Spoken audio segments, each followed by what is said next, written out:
It's 6:15 a.m. on a Monday. My alarm goes off. I grab my phone, and the first thing I see is a notification from my banking app. Account balance, $12.37. I've got 18 days until my next paycheck. 18 days. And here's the thing that really gets me. I know how money works. I've watched the videos. I've read the articles. I know about compound interest. I know about index funds. I know I'm supposed to pay myself first and invest for the future. I know all of this. So why am I still broke? If you've ever felt this way, if you've ever wondered why knowing what to do and actually doing it are two completely different things, then this video is for you. Because today, I'm going to show you the real reason most people stay poor, and it has nothing to do with how smart you are. Let me paint you a picture. This morning, I stopped at my usual coffee shop. $6.50 for a medium latte. While I'm waiting, I'm scrolling through my phone and I see a video. The simple formula rich people use to build wealth. I watch it. I nod along. Yeah, that makes sense. I should definitely do that. Video ends. I close the app. Order another coffee. To go. You see the problem here? I just spent $13 on coffee while watching a video about how to stop wasting money. This is the trap 99% of us are in. We're not stupid. We're not lazy. We're just stuck in a system that's designed to keep us broke. Last month, I sat down and actually looked at where my money goes. And let me tell you, it was ugly. Food delivery apps, $240. Streaming services I forgot I had, $67. Gym membership I haven't used since February, $45 a month. That's $352 just gone on stuff I barely remember using. But here's what really broke my brain. I'm not alone. The average American has less than $500 in savings. $500. That's one car repair, one emergency room visit, one surprise, you're getting laid off. So what changed for me? Well, about 6 months ago, I got an email that made my stomach drop. Your credit card payment is overdue. I looked at my stack of bills, my empty savings account, and I thought, okay, this is it. This time, I'm actually going to figure this out. I started researching budgeting systems. And let me save you some time. Most of them are garbage. They're either way too complicated, like you need a PhD in accounting to understand them, or they're too strict, like you have to live on rice and beans until you're 70. But then I found something different.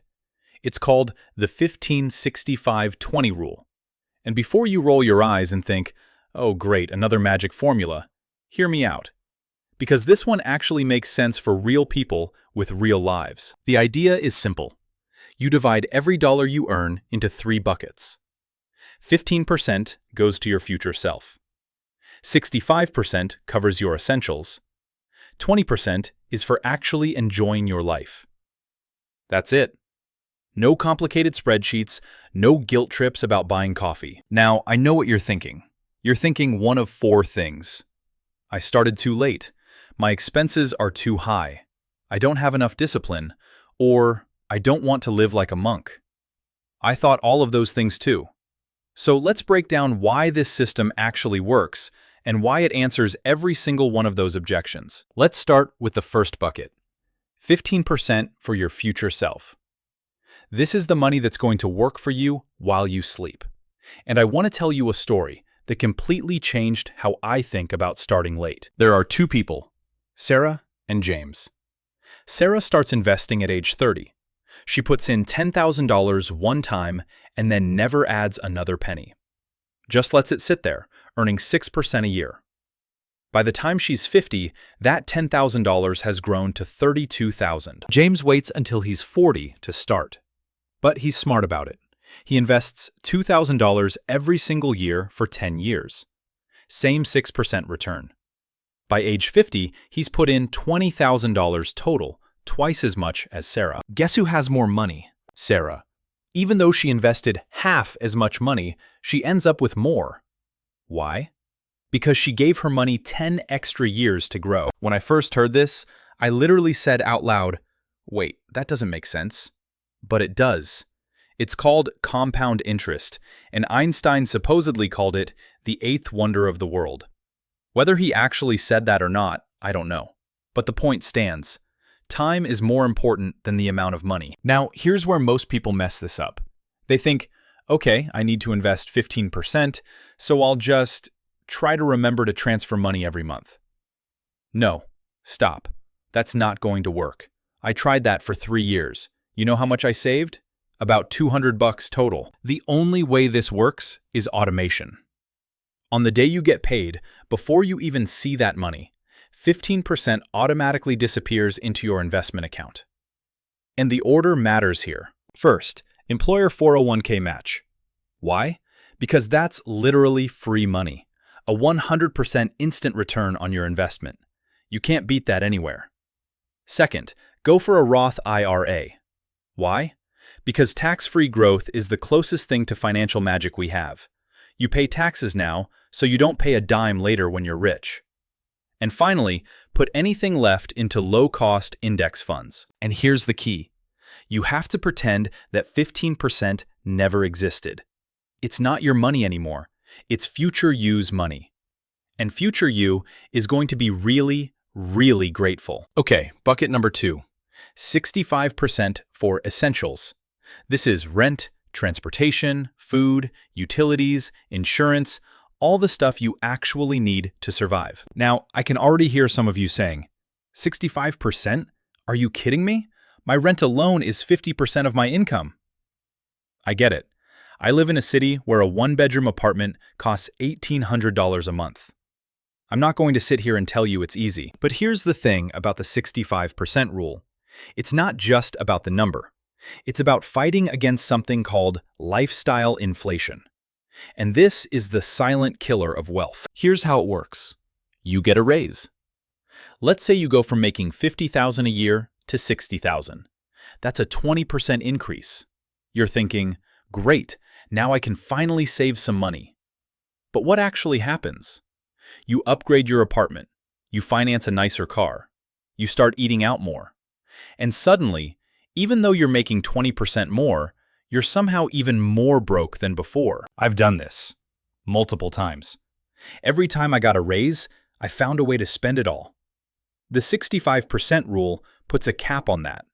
It says your essentials can grow, but they can't grow faster than your income. Now, if you're sitting there thinking, there's no way I can get my essentials down to 65%, that's okay. Start where you are.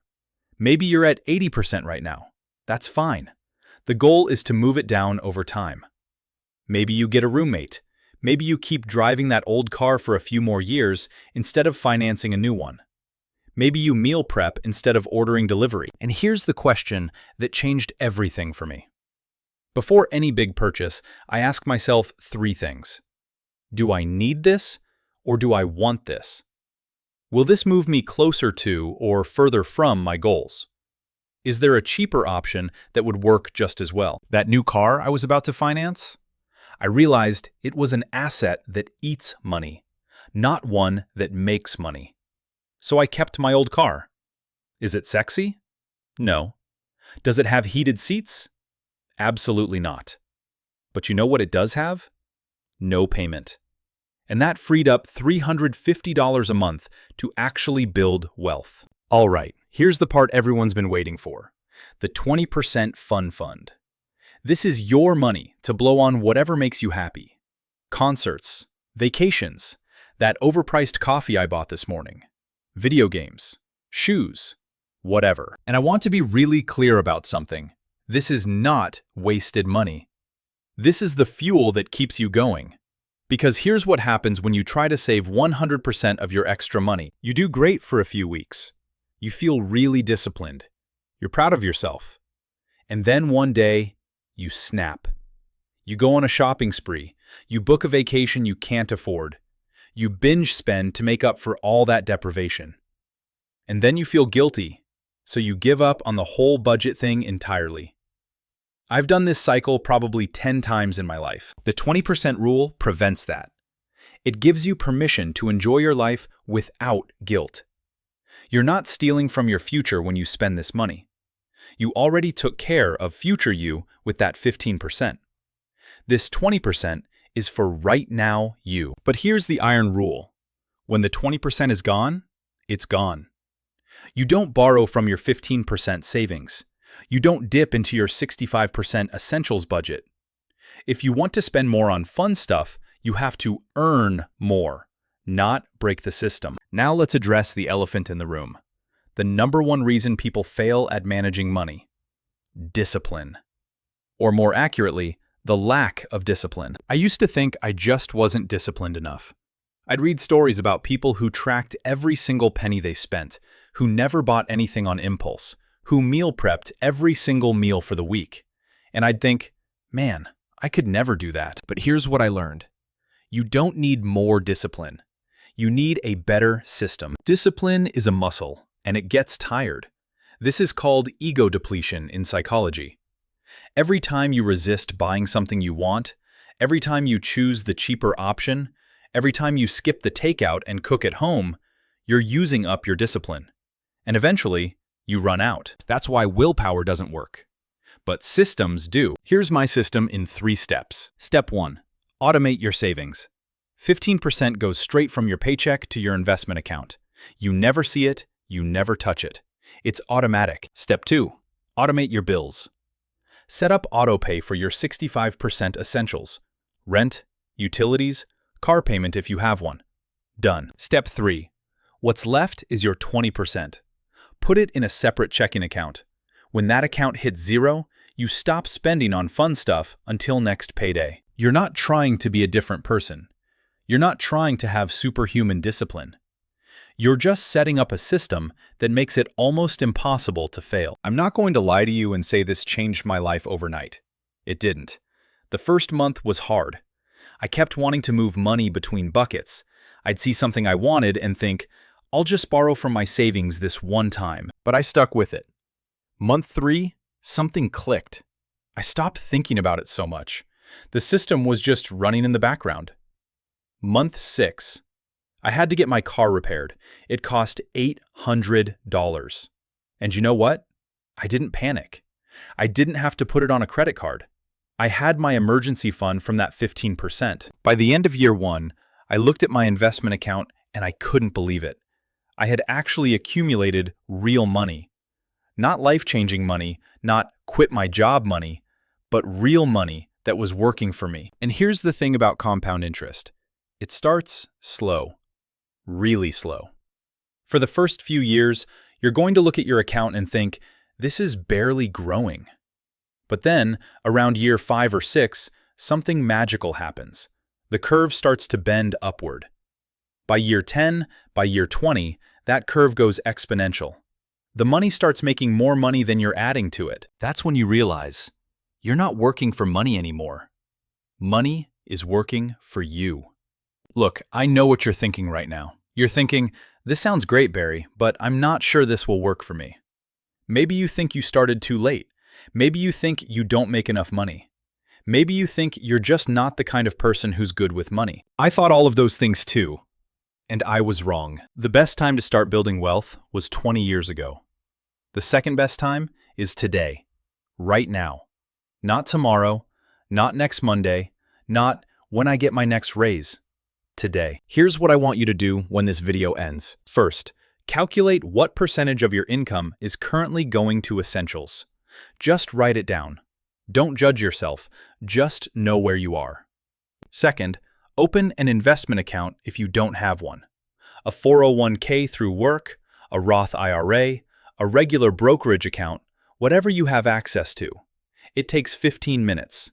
Third, and this is the most important part, set up automatic transfers today. Even if it's just 5%, even if it's just 1%.